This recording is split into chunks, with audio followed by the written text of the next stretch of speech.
Hello there, welcome right back on Africa Business Radio. Still Rachel in the studio, streaming live from the commercial city of Lagos, Nigeria. And yes, we are getting into that part of the show where we host conversations that help entrepreneurs and professionals to succeed. And I've got someone very, very interesting with me in the studio. We'll be talking about upscaling the renewable energy. Right now, I've got the founder, CEO, Renewable Energy Technology Training Institute, Glory Oguegbu. Good morning. Thank you for joining me in the studio this morning. Good morning. Thank you very much for having me here. All right. So let's move on to the conversation now. I mean, renewables offer a viable path forward in meeting growing energy demand, especially in developing countries. But just to start this conversation now, I'd like for you to just tell us where you would place Africa, where you would place Nigeria when it comes to harnessing all of these clean, self-replenishing, bountiful natural resources. I mean, when you see adverts on television or whatever it is, Africa is depicted as this continent with vast energy resources. So where would you place us in terms of harnessing all of these things that we have? Thank you very much. So I would say that, yes, you're very correct. We do have bountiful natural resources.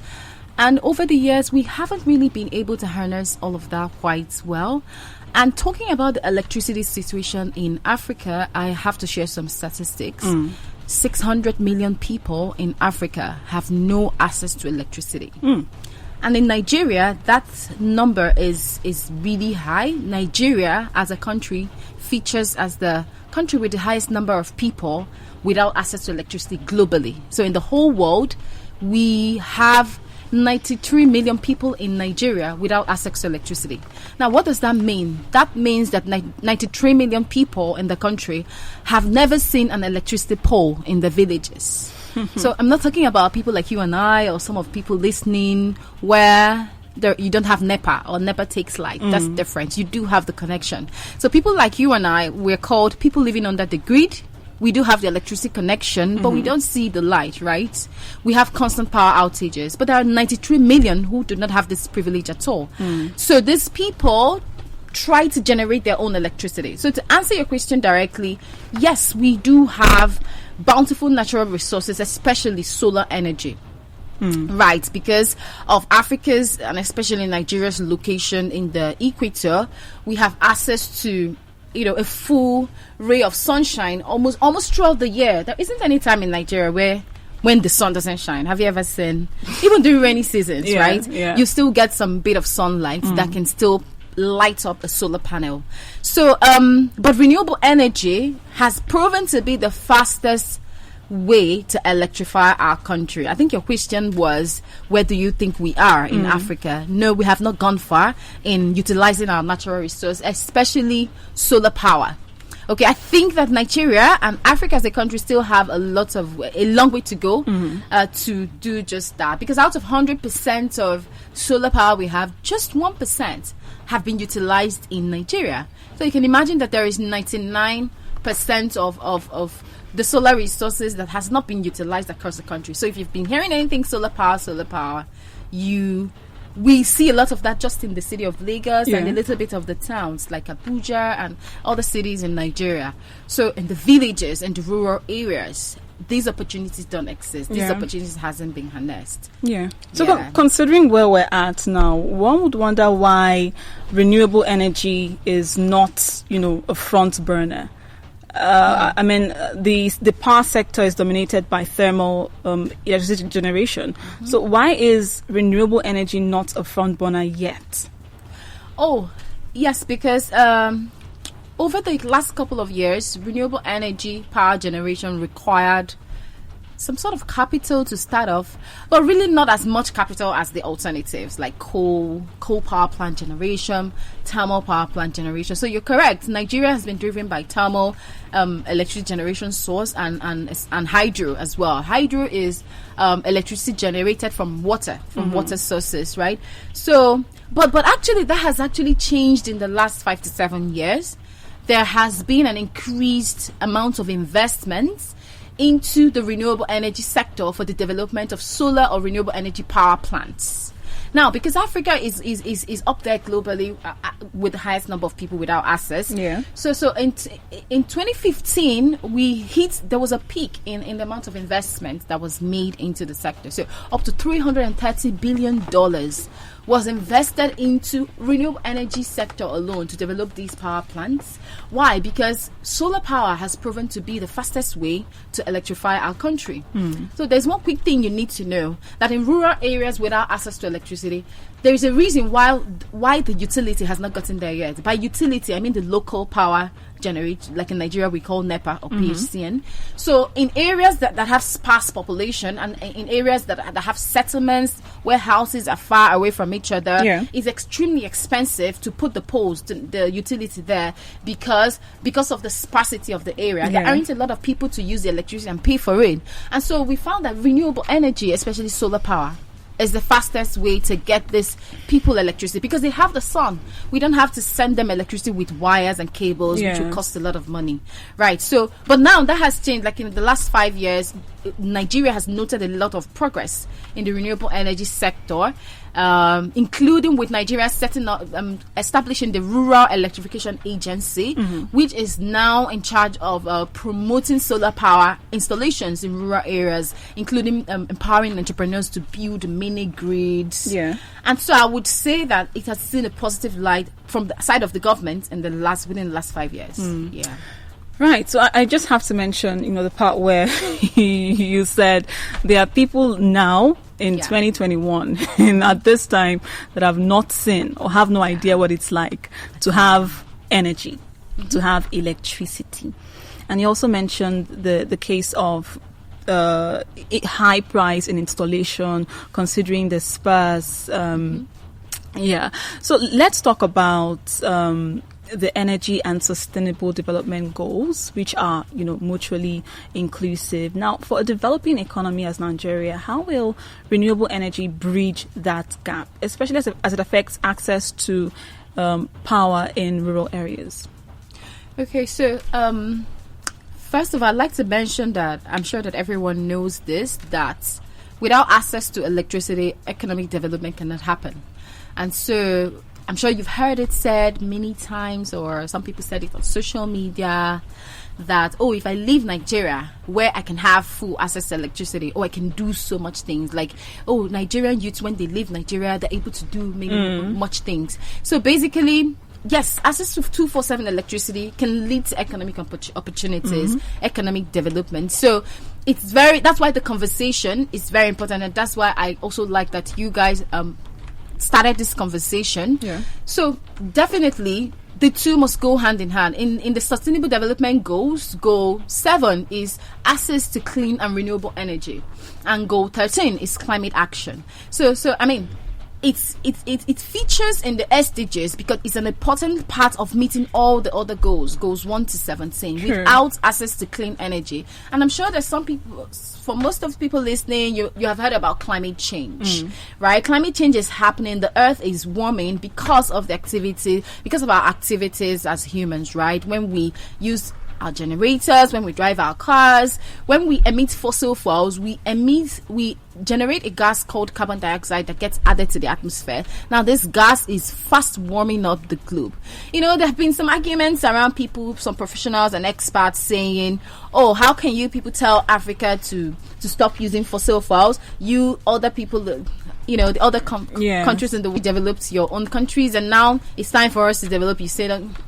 I think they have a small point, because Nigeria cannot really do without the gas. I think that there can be a balance. So of course, Nigeria as a government is already promoting renewable energy, but the gas generation, which we have in abundance in the country, we do have gas. The electricity generated through gas still has to be utilized, right? So we won't say, because something is happening, because climate change is happening, let us ditch gas. So we will still use the gas, but then in minimal and in a balanced proportions, while we still consider the environment, right? So by all means, there are communities and industries within the rural areas that need access to electricity, without which they will never be sustainable. There are small economies within the rural areas, like grinding of corn and all these small businesses. And so renewable energy plays a good role here, because these people have sun. With sun, they can put solar panels on their rooftops, which will generate electricity to run their minimal economic activities. Now, this will lead to job creation. This will save women from walking miles to go to a place where there's electricity to dry their corn, or to go to another far community where there is access to borehole, pipe bomb water to fetch it. But when we have just simple solar panels in these communities, it can do a lot to benefit the last mile, because they can do simple activities without women will stop risking themselves to go to far places and maybe meeting violence on the road. So that's a way that renewable energy comes into that discussion. And so a way to make this sustainable is that rural communities are beginning to get trained and learn about these things, about the opportunities that are in these spaces. What are the small things I can do? What are some small aspects of my business that solar power can power, right? How do I save more money from purchasing diesel? And as you can tell, Nigerians are worn out and are overwhelmed by the constant increases in electricity prices. I think I just read again recently that they are going to increase. And usually, if you notice, they usually increase these prices alongside with increasing the NEPA bills too. They'll increase NEPA bills, then they'll increase this. It's crazy. I think this year alone, it's been up to 3 times. And so these things never come down. These prices never come down. There's never a time when prices has come down in Nigeria. And the people who are earning income are not receiving bigger salaries either. So how... at a point, it's an imbalance, a very huge imbalance. It's really big, and people are being affected. So the people are open to alternatives like solar power. They're willing to see, okay, is this more reliable? Because the NEPA you're paying for is not really as reliable as that, right? And I think there's a question you had asked me, which I forgot to answer specifically. I can't remember one of the talking points where I wanted to say that... the electricity, the bills from NEPA is very discouraging. The bills from the utility, the PHCN, because people are not seeing what they're paying for, and yet huge bills arrive at the end of the month. And so Nigerians are affected from all the sides. From buying, from the increased cost of diesel, from the increased cost of fuel, to the increased cost of petrol. Sorry, I meant to say increased cost of NEPA bills. They are yearning and crying out for a sustainable source. Solar power is the answer. But you said something very important. How do people deal with that high initial cost of installing solar panels? And I want to correct an impression that some Nigerians have that solar does not work. Some people have that impression. Of course, it's because of poor installers across communities who have not understood the science of designing and installing a solar system, and then they go ahead churning out results that are not sustainable. So you see, I started my whole solar journey because I came across a health center in a rural area where my parents built a house that had solar panels on it. The health center. I went into the health center because I was really very curious around renewable energy. The village did not have electricity, so I was looking for alternative sources. And then the woman in the clinic said, "Oh, this solar does not work. We have been in this place. It was installed 6 months ago, and it stopped functioning." And I thought that was really sad, because this is a rural area where they need these services. It's a clinic, for crying out loud.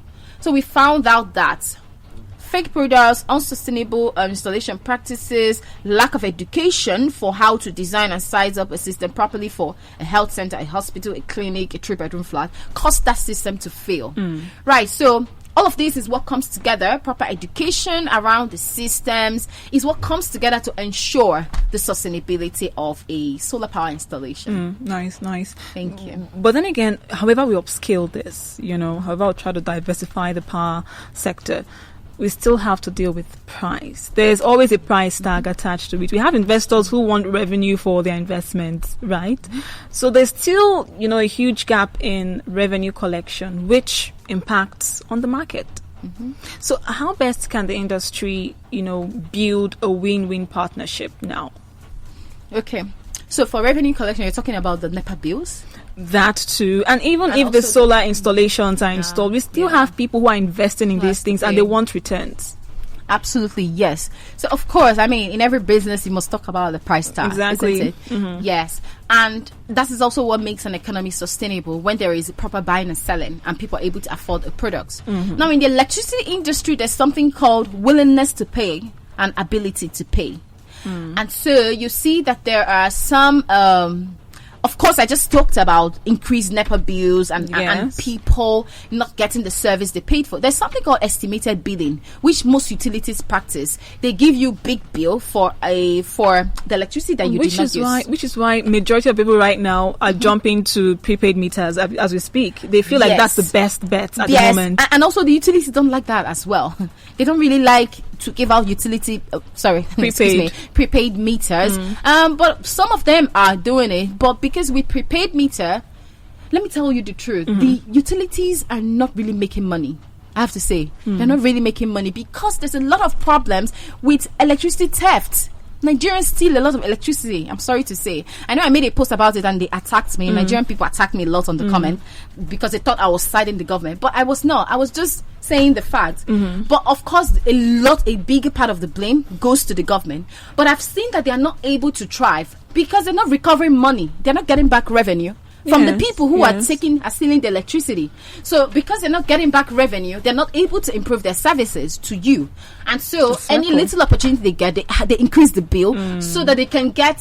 So it's just unfortunate for that person who is really legit paying his bills, because they're the ones that they were going to tax, not the people that steal the electricity that cause all the problems. And so it's become a really big problem for those people who are legitimately paying for electricity, right? And so when this happens, there is that terrible imbalance. The utilities are not getting a lot of revenue back. The utilities are huge debt. They are owing the generating companies. They are trying to get money back from the people.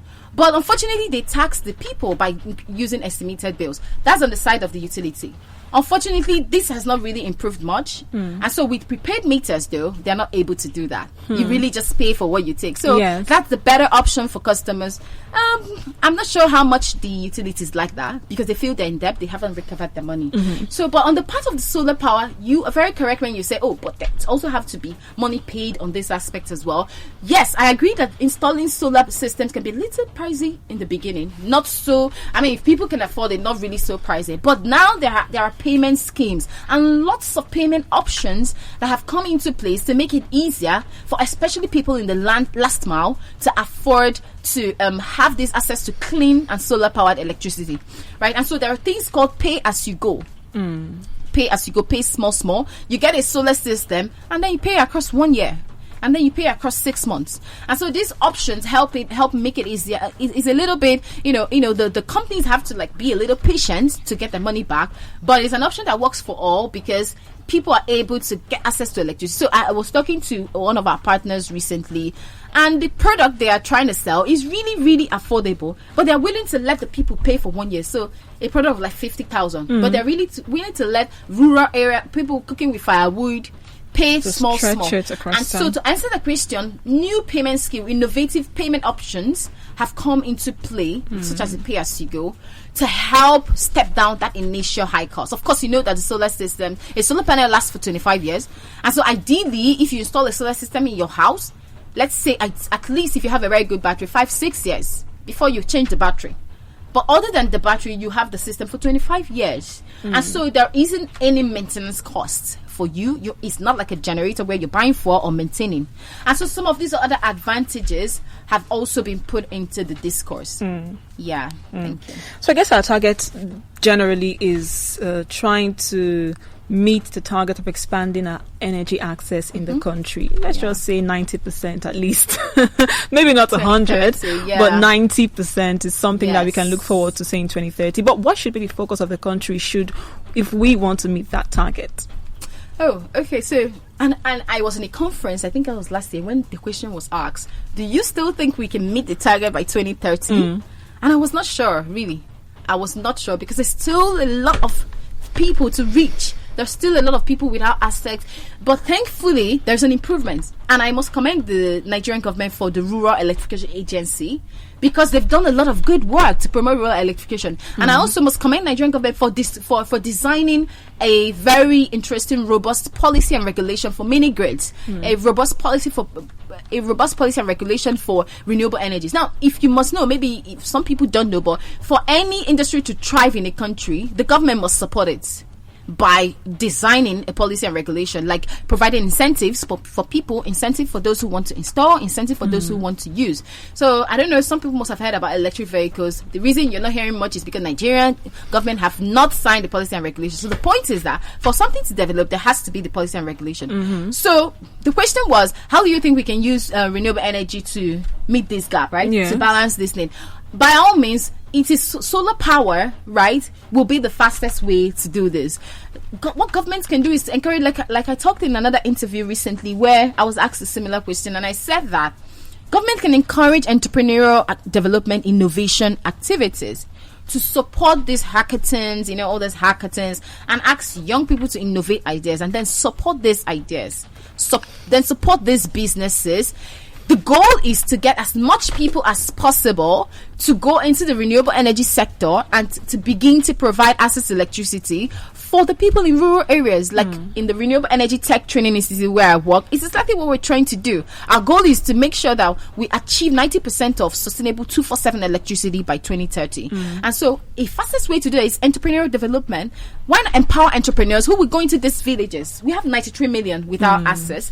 Who will go into these villages to begin to provide these access? And this is just exactly what we do at Renewable Energy Tech Training Institute, RETI. We train these entrepreneurs and send them to and empower them for how they can start their solar power businesses. So they begin to provide access to electricity. Right. Now you've mentioned, small businesses and entrepreneurs. Let's just wrap this up real quick. What opportunities are there for these small owners and these entrepreneurs? You've touched a bit on that already. But what other opportunities are there for them in the renewable energy space here in this country? Oh, because we do have the need. You see, whenever there is a problem, there has to be a solution to it. There has to be value provided. Right, so there is a need of electricity. When you talk to your neighbor, he's not smiling. He's buying diesel and fuel. He's also paying estimated NEPA bills. He's looking for a sustainable option. There is a market. When we teach at RETI, we tell our students, start from your streets. Talk to people in your compound. And one of our students said, I sell something at Oshodi. And I talked to the people in my whole plaza. So all of them now use solar power. Your target market is not far away, it's around you. So the entrepreneurial opportunities are designing and selling solar systems for the people. Why? Because they have the need. Whenever there is a need, there has to be a solution. And if you're a young person listening to me, you can create the solution by starting up a solar side hustle. So opportunities in the sector include maintenance and repair. We have a lot of engineering students come to our school making inquiries around what they can do, electrical engineers mostly, because they can actually carve a niche for themselves in that aspect. They can design electric solutions for solar. Right. A lot of solutions can work. So you just have to consider any power appliance that you need most in your office. Okay. And every time there's no light, so how can I just power this one appliance that if I do not power? So it's like the economic generation of my office. So a woman who's running a bar, for instance, the most important one there is the fridge. That's the most important tool that helps her serve cold drinks. Right, so solar energy can power just that too. And so we teach these things at RETI, where we talk about specific target market and how solar power is not just about putting solar panel on the rooftops. So you can provide specific solutions that target just specific problems only. Football matches area, what do they need there? Just the TV to be powered and the fans. An area where there is no electricity, what do they need? They want to charge their phones basically. What can you create for them? What kind of solution can you create for them? So there are up to 21 types of solutions. I'm actually an author and I wrote a book, How to Make Money from Solar, where I shared about 20 different ways that young people can key in. See, there are 93 million people without access to electricity. That is a market. Indeed. Don't you understand? Indeed. That is a market that entrepreneurs can begin to fill that gap. And at RETI, Renewable Energy Tech Training Institute, we actually work with you to make this happen. And we do have, and I know that I've gotten permission to say that we do have a training coming up on 22nd June at Ajah, Lagos, where we will train you on basics of solar PV design, installation, and the opportunities in the area, because more people need to go into this space and begin to provide solutions. If not, we're not going to achieve the sustainable electricity by 2030. If more people are not going to different places and selling solar solutions and designing solar solutions. One of our students won a lot of awards last year because he designed a solar-powered non-contact hand wash machine for COVID-19. Nice. And part of the support we provide for alumni is exposing him to the world, talking about his invention, and he received lots of award and recognition for it. So we go the journey with you, and please feel free to reach out if you'd like to participate in our upcoming training, or if you want your brother, friend, relative, you can call us on 0701 8833 484 to make inquiries about our course. 0701 8833-484. Please feel free to reach out and inquire about our programs. All right, nice one. I've been speaking with Glory Oguegbu. She's the founder, CEO, Renewable Energy Technology Training Institute. If you're just joining us, I don't know, guys, but we're wrapping up this conversation right now, and we've been talking upscaling the renewable energy industry. Don't worry, you can still catch this conversation up on our podcast channel. It'll be up before the end of the day. Thank you so much, Glory, for joining me this morning. It's been an amazing conversation. I do hope you'll be available when we have, further conversations around this. By all means, yes. The conversation continues in a moment. Stay here.